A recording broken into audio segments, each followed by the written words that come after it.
So here's a little exercise and a practice I really love using to help find new thumbnail ideas. So if we have a quick think, what is a thumbnail for? Well, it's to grab someone's attention, it's to put them in the video, and it's a little more detailed than that and not any more than that at the same time. So when you go to buy a chocolate bar, you don't buy the healthiest chocolate bar, you don't buy the sweetest chocolate bar. You buy the chocolate bar with the wrapper that looks the nicest, going on from the expectation you haven't tried any of these chocolates. So let's say you were in a foreign country and they had all these foreign chocolates, but you can still read the language. You're going to basically buy the chocolate that has the nicest wrapper that appeases to your senses the most. And another industry that relies purely, and I'm talking 100% on the quality of the packaging on top, the wrapper, the thing that entices you to want to open it up and have a look, is the magazine industry. So when we have a look at all the magazines here, it's a little bit separated from the YouTube world. If we try and find inspirations for thumbnails based purely on YouTube, we're going to look like everyone else and we're not going to stand out. But the industry that has to rely on this the most is the magazine industry, because the magazines, majority, 99% of their sales comes from people in a shopping checkout queue waiting in line, and they look across and they see a magazine. That's the only time they're going to make that sale. So that front cover has to be perfect. So I wanted to just do an exercise here where I scroll down and I'm going to talk about things I like in this magazine. And I also encourage you to pause this video at any moment and go, I really liked this part about. And so the first thing I'm going to talk about right now is this one here, this 3D world. I absolutely love, and if I can go in here, I wonder if I can't scroll any notes, but at the very top here it says tested, Maya Creative Cinema 4D 2023 plus more. I love this little top bar. It's just saying tested, free. One of the things I noticed in YouTube thumbnails is that we only talk about the central interesting idea, but there's always a B story to hold people's attention. To me, this top little bar is a great way to add that retention note. Hey, we're also going to talk about this topic here. I would love to try having a top bar line. Think of these keywords. What are these keywords plus the thing we're talking about? Love that. All right, moving on. Here, just as a note, if you look at like what really catches your eye, it's either anyone with a big face and eyes, obviously, that's a thing we already know in the YouTube thumbnails, or the exact opposite, really clean and minimal. Moving on, she will say something here. Business Insider really caught my eye here because it's a different shape. It's a square while everything else is that magazine type.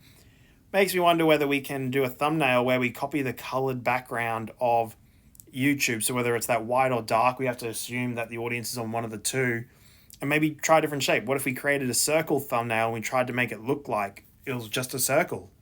I would be very interested to try making a circle thumbnail to test out click-through rates.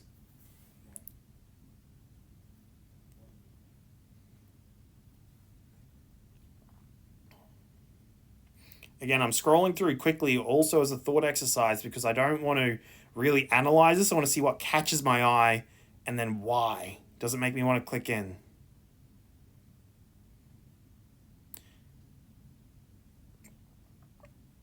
This one sort of caught my eye, but maybe because it's more on the relevance side of things, because it's like how it works, AI. That's something that I'm fascinated about. So it's more just topic-based anyway.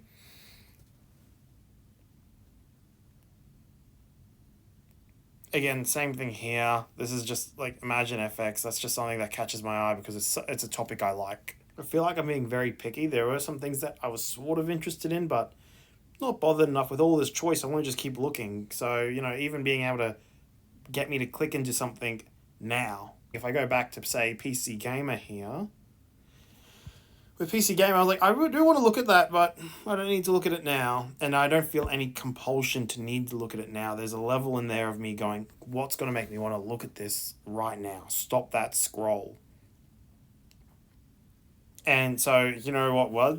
This one here. It took me a second, so I didn't roll over it. But if I did actually get the chance to look at it, the Rolling Stones, this is the Wiggles.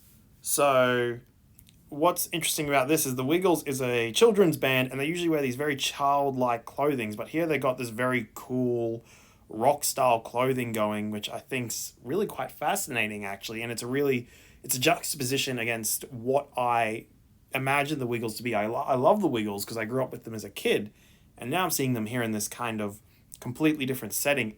I'm curious to the point where I want to check that out right now. So a change in expectations on something we love is what I would call that. That's what I'm feeling from that. So again, that might be a way of thinking about how we do thumbnails, and that's really going to come down to the ideas person nailing that.